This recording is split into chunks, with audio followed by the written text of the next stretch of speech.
Chale, welcome back to my channel. My name is Victorine. I'm a content creator from Cameroon, visiting Ghana and sharing my experiences with you all. In today's video, I'm going to tell you about what shocked me when I got to the northern part of Ghana, Tamale. Now, Tamale is the capital of the northern region of Ghana, and it is the third largest region in Ghana. The language spoken there is the Dagbani. We're going to discuss more about Tamale as we go through the videos, the vlogs that I created. Now, this is not going to be in any particular order, but we're just going to have the points up like this. Let's talk about the first day I got to Tamale.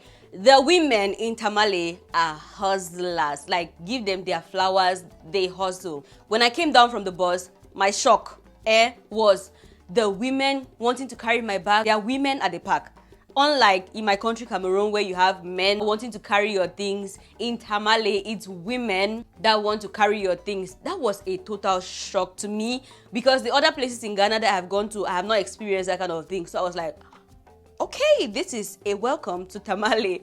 Number two thing that shocked me in Tamale, and this is just me walking into Tamale, okay? It's the sun. Well, to be honest, I wasn't totally shocked like that because the northern part of Cameroon also behaves as if it's hellfire. But the other places I had gone to, you know, I'd already been in Ghana for like a month. The other places I went to, I did not experience that heat. The sun that was on my skull like that, you understand? So that's the second thing that welcomed me in Tamale, and I'm like, woo, Vicky, welcome to the north. Yes. And I don't think, was I ready for it? No, I was not. See, Accra did amazing things to my skin. Cape Coast did awesome things to my skin, And I was this baby girl. By the time I got to the north, the girl just became very black, and I was like, woo, I am going to bleach. Number three thing in Tamale that shocked me. As I just got to the road, I saw the bikes, I saw women on bikes, and that's like scooters, ladies, we call it ladies bike. I saw women carrying babies on bikes. That was the most fascinating thing ever. It just makes me to understand that these women in Tamale, they're not joking. It's okay if you see like one or two people, because growing up my mom owned a scooter. She used to ride her bike, and I used to pick it up. That was like when I was 12, 13, 14 years. I used to take the bike and I'll ride my sisters around to church and all of that. So if it's one or two, but she was just like one of three women that owned a bike like that in my community, okay? So if it's like 1, 2, 3 women, I'm like, okay, yeah, this is just like my community. But woo, every minute you see a woman pass, she's carrying stuff, she's going to somewhere, and she has her bike. I'm like, okay, yeah. Welcome to Tamale, Vicky. So the third thing that shocked me in Tamale is how affordable housing is in Tamale. So when I was going to Tamale, the first hotel I got into, which was recommended by a friend, she was like, oh, it was so pricey. And I expected the hotel to be pricey like that, but it was not pricey. It was like 250 Ghana cedis, and everybody I spoke to, they were like, that's really expensive. Until I went to the next place to stay, and the hotel was like 190 or something. I'm like, wonderful. And the standard, it's not like the price is affordable and the standard is really low. The standard is up to par, you understand? So I'm like, wow, Tamale, housing is cheap in Tamale. Brings me to the next thing. I don't know what number we are on right now. Woo! I'm just going to count it when I'm editing. The next thing is how affordable food is in Tamale. Tamale is like the first to the last, like the location I visited before the last location I visited, before the last region I visited in Ghana. So I'd gone to several places in Ghana. I went to Tamale. You order for food, like the same price I paid for food in Kumasi, I paid for the food in Tamale. They brought me this big plate of yam and fish, and I'm like, woo! I love Tamale. I like it here, where you can buy food affordable, where you can eat and you won't cry. I loved it. Tamale, lovely. The next thing on my list that shocked me about Tamale is how hospitable the people are. This was a complete, total shock to me because in the northern part of Cameroon, we have the majority being the Muslim community, which is same for Tamale. But the people in the northern part of my country are more conserved. they're more closed. If you're not one of them, they won't easily open up to you like that. When I came to Tamale, I met amazing families that just took me in. My tour guide on day 2, he wanted to give me a room in his house so that I wouldn't pay for hotel bill.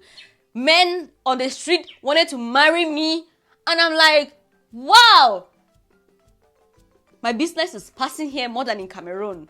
Men in Cameroon on the street don't want to marry me like that, but in Tamale, I come and everybody's like, oh, want to marry you, and I'm like, I'm kidding. Yeah, but a couple of people said they wanted to marry me. Yeah.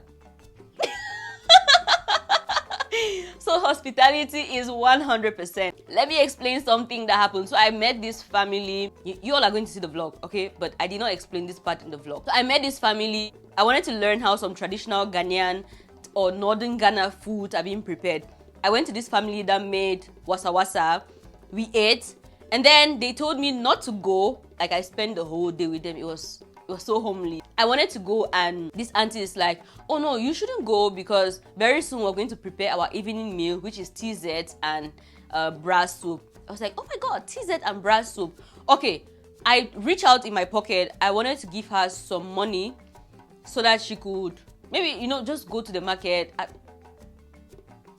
Yeah, when you're going to the market, just add some things since there's going to be an extra mouth to feed and all of that. She was like, no, we are northerners. We don't do that here. We receive our guests. She goes on, she's like, sister, what quantity of TZ are you going to eat? You can't eat much TZ. And I was like, hospitality is 100%. And this is not to say that the other parts of Ghana are not hospitable. Like, everywhere I went to, people wanted to help me. People loved on me. People wanted to show me around, stuff like that. My day 1 in Ghana, and I'm just drifting away from this. My day 1 in Ghana, my sandals I brought got bad. Like, that guy in Cameroon, when I go back, he has to answer as to why the slippers I paid him much money got bad on day 1. So as I was struggling on the street, one man on the bike, he was a night watch. In Cameroon we say night watch. What did they say? It was a night guard. Yes, he was a night guard. He was passing and he's like, oh my god, let me help you, let me go fix your shoe. And I'm like, what kind of country is this?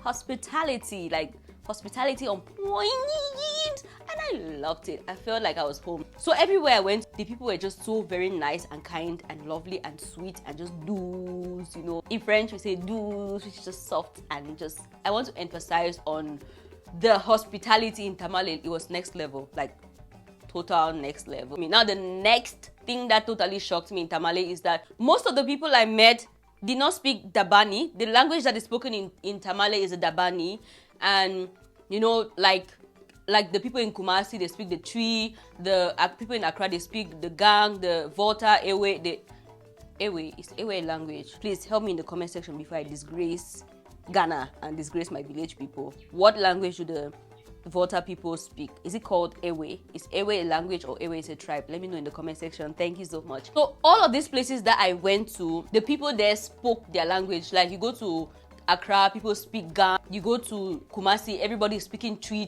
When I went to Ghana, I didn't face that problem. The people spoke, most of the people that I met, they spoke in English, and it was so easy for me going around.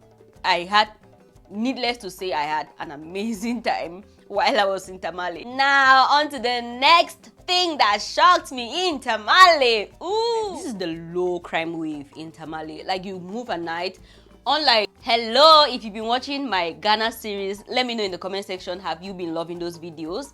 And now let me talk about the video I put up couple of days back. I upload like after every other day, okay? So I upload today, I don't upload tomorrow, and then I upload the next day. Unlike in Kumasi, when I went out at night, I met some ladies in the shop and I'm like, I want to do like a night tour. Is it advisable that I go out alone at night? And they're like, whoo! What the girl said was, what she did, this is exactly what she did. So like, no, don't try it, especially from 8. Unlike that experience in Kumasi, when I asked about the north, they said I could walk at any time I wanted to walk. And yes, I walked at any time I wanted to walk, and I did not feel like there were some eyes that were just, the bombastic side eye. I didn't feel like somebody was giving me the bombastic side eye. I just felt safe. That's the word. Generally, Ghana ranks as one of the safest African countries, so that is a good thing. God is doing wonders for Ghana. Oh, as you do it for Ghana, do it for us. Amen. Now, the next thing that shocked me about Tamale is that when they take you to Tamale town, Tamale township, we have just these old buildings up and down. Like when they say Tamale town, they take you to town. There's not like, you know how you get to a city and you see like big buildings and all of that. That's not the case in Tamale. So the Tamale town is the old town, and it has mostly old buildings. So if you want to see like development, if you want to see like big houses and all of that, you need to go out of the town to the outskirts towards the airport area and all of that. And this brings me to my next point, which is that Tamale is the fastest growing city in Ghana in West Africa. Tamale has an international airport, and it's just this city that is like from nowhere, it's just growing into this giant economy, and I love that about Tamale. It's such an amazing time. The last point on my list, while in Tamale, I didn't see so many cars, unlike the other parts of Ghana. So the main means of transportation I saw was the pragyas, and the other means of transportation, they were really scarce. So it's like people just prefer the scooters and the pragyas. That was, well, should that really shock me? It shouldn't really shock me, because given how hot it is, having so many engines is really not going to be good for the ozone layer and stuff like that. I don't know. So let me know in the comment section, are you from Tamale? Is this the first time you're seeing this face? Have you been following my Ghana series? If you have not, please subscribe to my channel. Don't forget to like this video. It really helps with the algorithm. The algorithm says, okay, people are liking this video, let me push it so that other people can see, and that really helps me a lot. Thank you. I appreciate all of you for your love and your support, and I will see you all in my next video. Bye.